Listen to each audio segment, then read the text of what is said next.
ओम श्री गुरुभ्यो नमः। ओम श्री कृष्णाय परमात्मने नमः।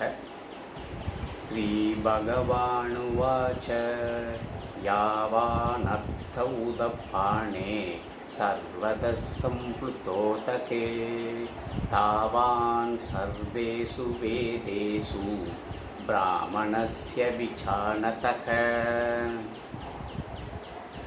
Second chapter, 46th sloka. Here, Bhagavan Krishna continues further. He talks about Karma Yoga. Here he is giving two examples. One is small pond and another one is big lake. What are all the things you can do in small pond? You can do plus more. You can do that in big lake. Like that, Kama, Artha, Dharma you can do, or you can enjoy in moksha.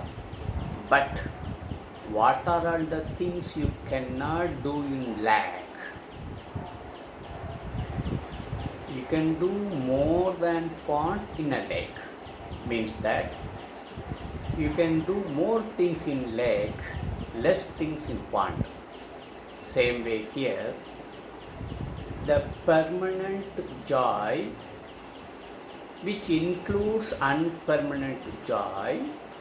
The permanent joy is being moksha. The unpermanent joy is worldly enjoyments. So the worldly enjoyments includes in the moksha. But what you can enjoy in the moksha, you cannot enjoy in the worldly desires. Veda Andam is directly takes you to moksha. But the Veda Purvam, Karma Kanda, Veda Andam or Jnana Kanda helps you to take Jnana Yoga path. So finally you can attain moksha through that. But Veda Purvam, Karma Kandam, it talks about and it gives karma phala of only worldly desires. Kama, Artha and Dharma also included, you can say. With the Karma Yoga Buddhi, if you do all karmas, that comes under Dharma. But in moksha, all three are available. But in these all three, there is no room for, or there is no way to get moksha.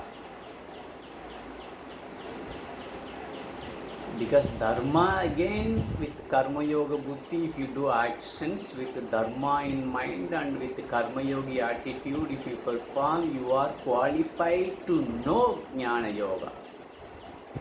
But that is no guarantee for that. You can eligible for Jnana Yoga, then you have to understand Jnana Yoga, then you have to meditate upon the knowledge. Finally, you will get the freedom from everything. So Arjuna, a wise person only can think that. Here Brahmanasya means is not a Brahmin, a wise person, a Viveki, who can discriminate between Karma Kanda and Jnana Kanda, who can discriminate between Veda Purva and Veda Anda, like that. So be a wise person like that. You could be in a position to, you should discriminate which is small pond is better or big lake is good. You decide, Arjuna. So be like a wise person who thinks the big lake, the moksha is very important than anything. Please be like that, my dear Arjuna. That's what Bhagavan Krishna wants to convey this message in this particular sloka. Tomorrow we shall see 47th sloka. Till then, Om Shri Gurubhyo Namaha. Harihi Om Tat Sat.